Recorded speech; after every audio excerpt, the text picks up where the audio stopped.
Hello, beautiful soul family. Rebecca here, your vibe mentor. And this continues to be the space for conscious, purpose driven entrepreneurs who are looking to remove the blocks that hold them back from their purpose so that you can manifest abundance through it. Welcome to Monday Magic Intuitive Energy Reading, my favorite day of the week. I absolutely love just tuning in and tapping in and getting a sense of where we're at. What have we experienced over the last week? And what is the quality of the energy that we're experiencing right now? And what are some of the suggestions that Source would offer to help us navigate the current energies? So this past week was a bit intense for many and challenging to say the least.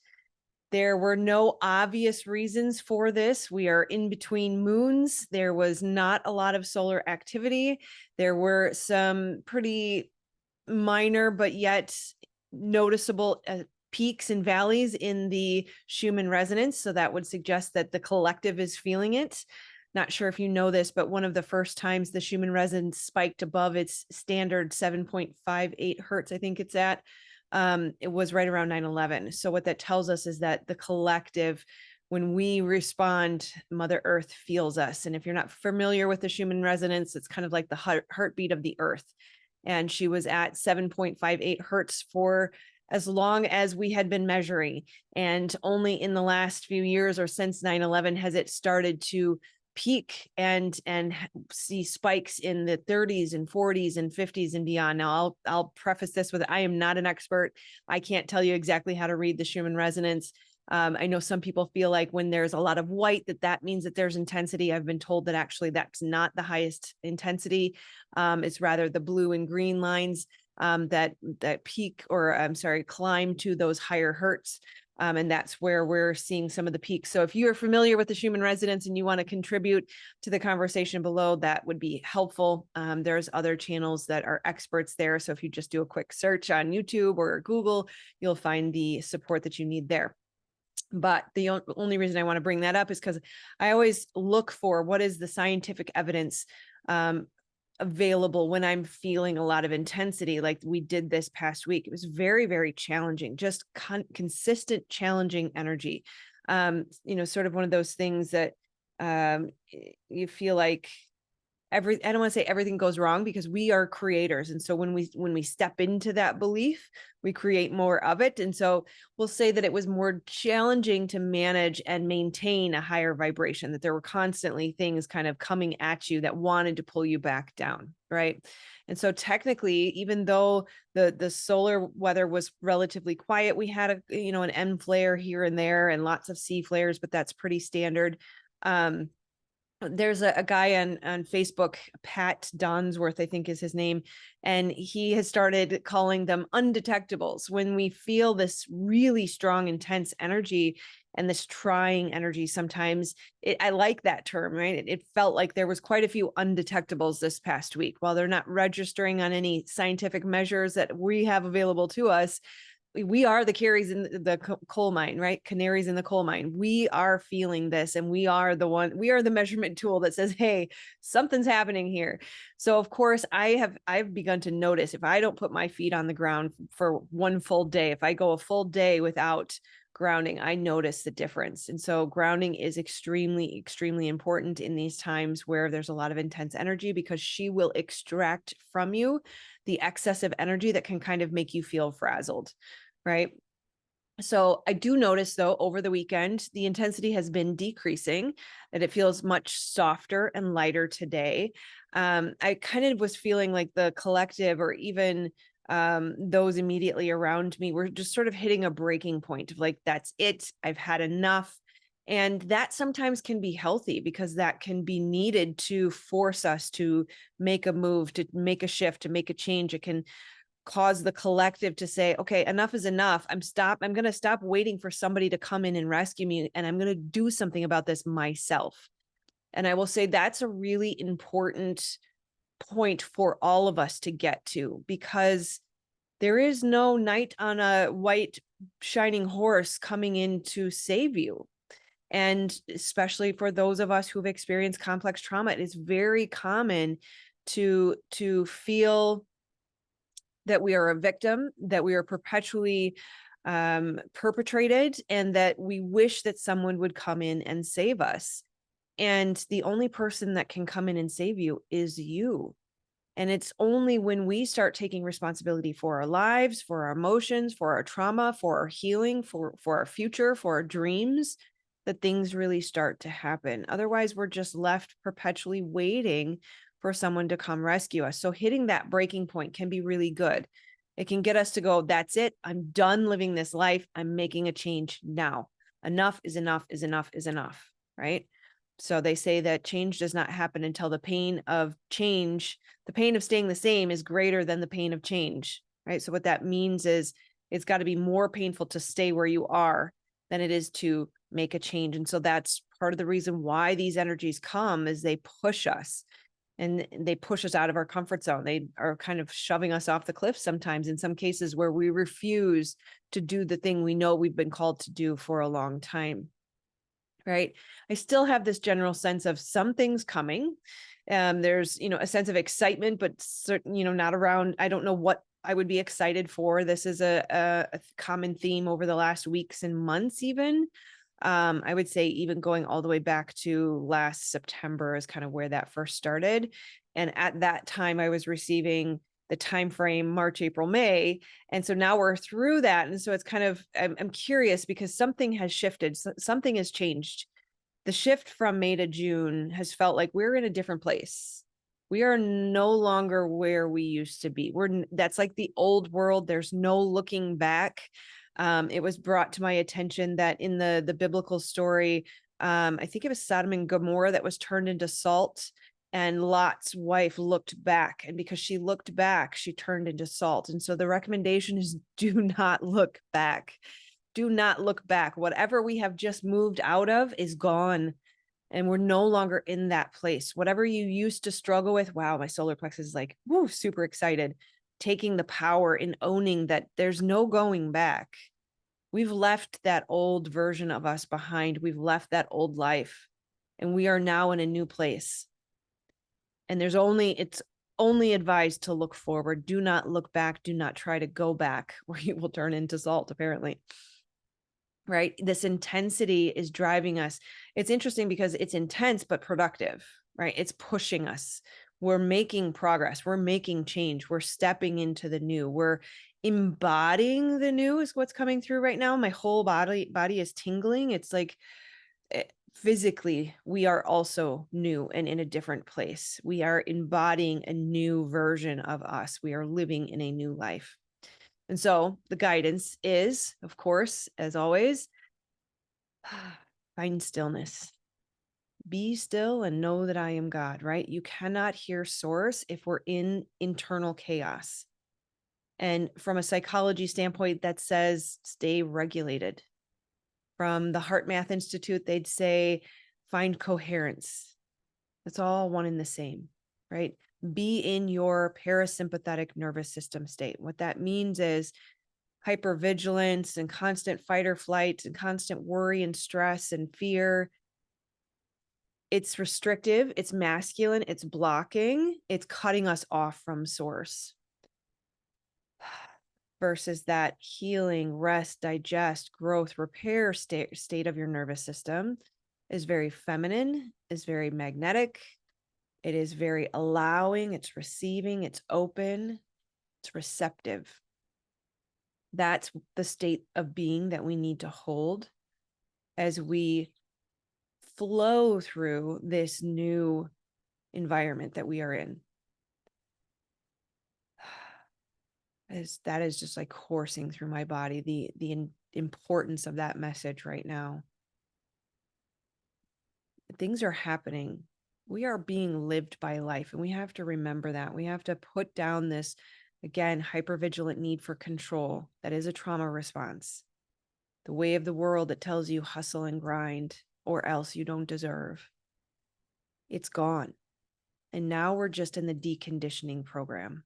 We are weeding out those beliefs. We are recreating new neural pathways that support the new behaviors. It'll feel like 2 steps forward and 1 step back because it's just the deconditioning process. We are no longer there. So getting familiar with your body, utilizing the vast library of resources that your body is, understanding and hearing the messages and the intelligences that want to come forward and guide you.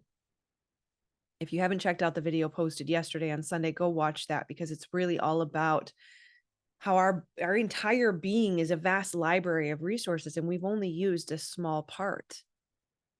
Everything within you has a consciousness, the archetypes, the organs, the body parts, the different versions of yourself at different ages, inner child, teenager, 20s and 30s and 40s, all of this. There's so much guidance available to you from within you. So I'm not going to repeat that whole video. Go check that out. But the only way to hear that guidance is to be in that calm nervous system state, to be in the flow, to be in stillness, to be regulated, to be coherent, right? There is a lightness. When I say hold the light, that's been a theme for a few weeks, maybe even months now, 2 months. Our job is to hold the light. The tide rises all boats. So we are the tide. We are raising the collective consciousness as we hold the light. As we're in that feminine, magnetic, receiving, calm nervous system state, we are holding the light. There is a lightness that comes over you when you are in the stillness. And that is the light, or the lightness of being, that we are holding. Our job is to hold that state, and that is how we assist the collective. We can also outwardly support others through loving on each other, remembering that everyone around you is experiencing this too, whether they're aware of it or not. Just because it's subconscious doesn't mean it's not happening. So love on yourself so that you can love on others. Give somebody a smile as you walk down the street. Compliment their shoes or their shirt. Tell them they look like a friendly, loving person, or a kind person, or you look like a fun person. I just thought I'd say hi. Have a nice day, right? I don't want anything from you. I'm just giving you a little something, and then I'll be on my way. Recognize that there are gifts that are free that we can be offering each other all the time. You may have just saved someone's life. Someone may have been contemplating suicide. Someone may be going through a divorce. Know that the intensity that you are feeling is, you're not alone. Every single person is feeling it in their own way. And in order to do that, we also have to make sure that we're meeting our own needs. We have to love on ourselves to fill our cup. I like to make the suggestion that you need to create a pie, right? A pie chart of your needs. Every single one of us needs water, sunshine, movement or exercise of some kind. Go for a walk. A simple walk every morning for 30 minutes to an hour will change your freaking life, right? Make sure you're rested. Make sure you're getting sleep. Connection. Connection is a big one that a lot of seekers or light workers are missing, because we have this belief that the world is not safe, or that people aren't good enough, they're not awake enough, they're not spiritual enough. Humbug. Bah humbug. I say, BS, that's crap. You have to have connection. And every person is a spiritual being, and every person has value. The divine lives in every single person, and it is your job to see that in them. Call it forth by seeing it. Just love on them. Part of our needs pie, that pie chart of needs, is we have to have connection. Extended isolation is very unhealthy, and your immediate family is not enough. Starts with just going to the grocery store, go to the Target, go to the coffee shop, go to the office store, pick up a pen. It doesn't matter. Have a conversation with the person at the checkout. Acknowledge them, see them, ask how their day is going. Minor connection points can make a big difference, and it's baby stepping you into greater and greater, more meaningful connection. Go to the park. Just walk around the park and watch all the people that are there alone. Our culture and our society is so disconnected from each other, and that is one of the biggest pieces that we are missing. One of the biggest things that heals in the healing sessions that I do is the compassionate witness of the other. We can be that compassionate witness to a stranger on the street, And we also need to be that compassionate witness to ourselves and the different parts of us that want to talk to us. Again, watch that video yesterday and you'll understand what that means. Okay. Remember that everything is harder when you're tired. That one wanted to come through. That was something I had to deliver. So if you are not getting good rest, everything will seem harder when you're tired. Allow yourself time to rest. For those of you who are the overgivers and the overworkers and the overdoers and the people pleasers, make time for yourself. Did you know you have to have, you should have, you're supposed to have, it is recommended that we have, I don't like should, chill time is what we call it in our house, right? You cannot go, you should not go. Again, there's the should. We are not meant to go from day to night without rest. There is a period of time in the afternoon, 2 to 3 p.m. Have you ever noticed you get tired? You're meant to rest. Don't just throw more caffeine at it. Rest. Okay. And then remember, this too shall pass.